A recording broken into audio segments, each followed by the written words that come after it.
Bonjour madame, bonjour à toutes les auditeurs et téléspectateurs de Seneweb et les lecteurs aussi.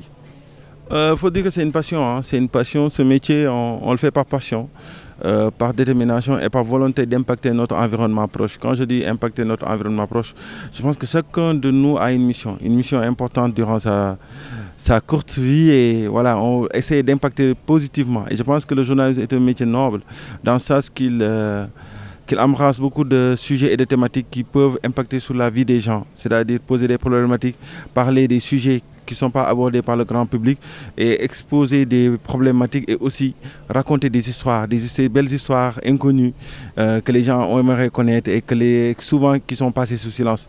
Je pense que c'est ça et cette passion aussi pour l'écriture parce que de base je suis diplômé en presse écrite. J'aime écrire. Peut-être que dans un avenir proche pourrons dire je me mettrai à l'écriture carrément et cette passion aussi pour le digital. Renforcer la formation continue. Je pense que ça, c'est mon objectif premier.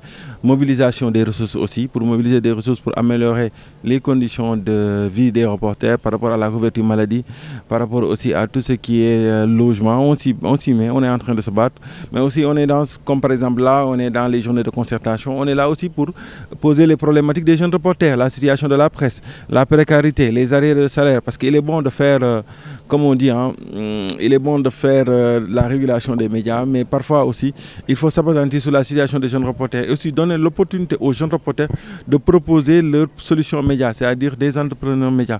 Donc, mon ambition, c'est renforcer la formation continue, innover à travers les incubateurs médias, à travers d'autres canaux, mais aussi améliorer les conditions de vie et de travail des jeunes reporters et être à leur côté.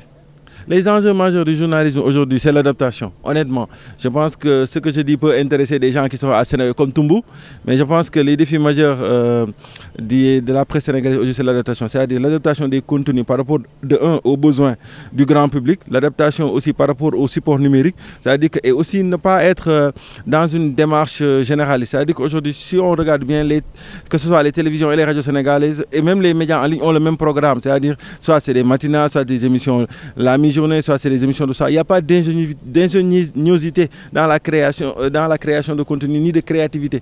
Donc on a aussi besoin que le contenu colle avec notre réalité, proposer des choses. Et pour ça, il y a un besoin d'investissement. Pas l'investissement, d'abord, il n'est pas financier, mais il est d'abord intellectuel. Moi, j'ai l'habitude de le dire, hein, les meilleures choses se font avec une petite équipe et beaucoup de volonté. Donc je pense que la presse sénégalaise, le défi majeur, c'est déjà l'innovation et la créativité. La convention des jeunes reporters, qu'est-ce qu'elle peut faire? Elle peut aider à renforcer la capacité des jeunes reporters.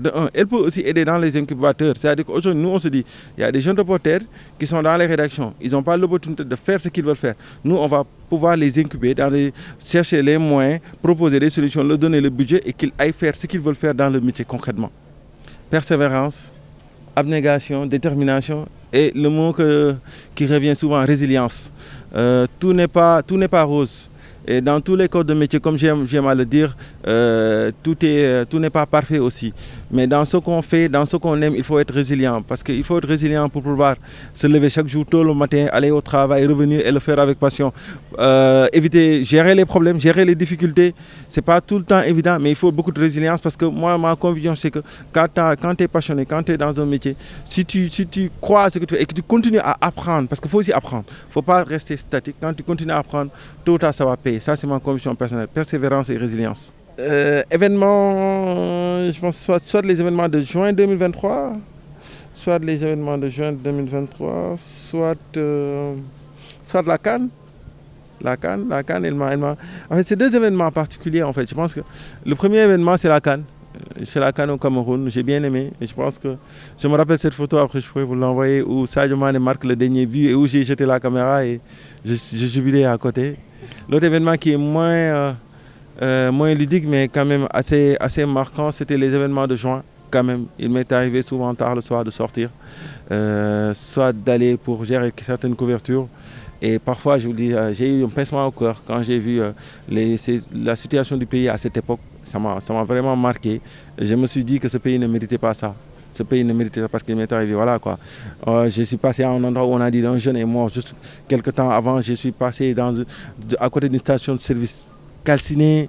Ouais, c'est des situations en fait, qu'on n'aimerait pas vivre dans ce pays. Et je pense qu'en tant que jeune reporter, quand on fait le terrain durant cette période, honnêtement, on se rend compte que c'est pas... On fait ce métier pour ce genre de choses, mais quand même on se dit c'est pas des choses que ce pays mérite en fait. Les figures, moi je dirais particulièrement deux figures particulières. La première figure, c'est Mandela. Mandela, par rapport à tout ce qu'il a vécu et aussi par rapport à son degré de générosité et de pardon, ça m'inspire beaucoup. Et son calme aussi. Parce qu'un leader ne doit pas être dans l'invective et dans pouvoir être revanchard à tout instant. L'autre figure peut-être aussi, ce qui m'a marqué, c'est Mohamed Ali, le boxeur.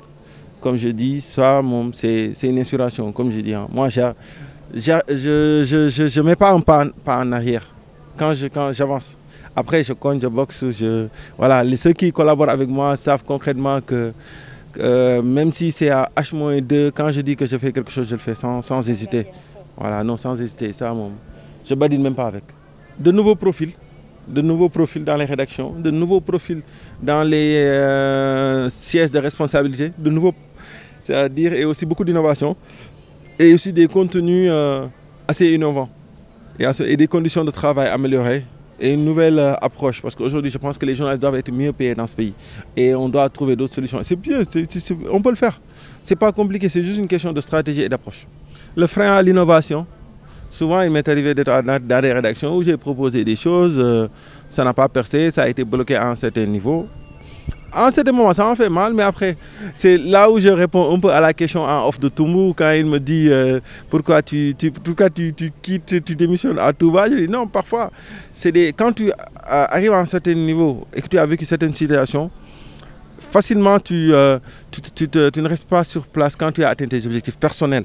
Après, d'autres peuvent juger par rapport à l'objectif, mais je pense que dès le début de ma carrière, j'ai eu à vivre ces genres de blocages. Après, facilement, je suis allé voir ailleurs et ça a percé. Et je me dis que voilà, quoi, faut savoir sortir de sa zone de confort. C'est-à-dire que quand tu es quelque part, il faut savoir exploiter le maximum de tes potentialités. Non, certains, vous savez, quand on parle, c'est le mot que les gens du numérique utilisent souvent quand on parle de transformation digitale. Souvent, les gens parlent de réticence au changement.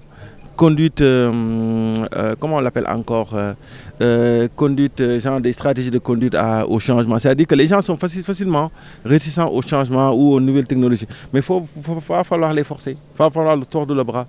Après, c'est à nous jeunes aussi de forcer la main, quoi. C'est à nous jeunes aussi de forcer la main, de ne pas laisser les vieux continuer, parce que c'est notre génération qui doit faire la différence en fait. La formation continue, ça c'est ce que je dis en fait. La formation et le learning by doing, c'est-à-dire ne pas être là dans des pratiques théoriques, comme j'aime bien le dire en bureau. C'est-à-dire que moi je ne suis pas là pour faire des séminaires, venir prendre des fausses cafés 24 heures, non, je veux des choses impactantes. C'est-à-dire que la formation, carrément impactante, et après c'est le learning by doing à travers des incubateurs, des séances de formation et des masterclass qu'on va lancer bientôt. L'héritage, c'est des valeurs déjà, qui se disent que ces jeunes qui ont géré la convention ont été au niveau durant tout le mandat, ont mis en place des stratégies pour que chacun des jeunes reporters puisse s'épanouir dans son environnement. Mais merci à vous, merci à toute l'équipe de Seneweb que j'aime bien, j'apprécie bien Seneweb, j'ai que des amis là-bas et franchement bon vent, et je vois que la rédaction elle est très jeune, il n'y a que des jeunes reporters là-bas. Donc venez intégrer la convention et continuez à faire des propositions de production, surtout par rapport à nos concours que nous organisons chaque année.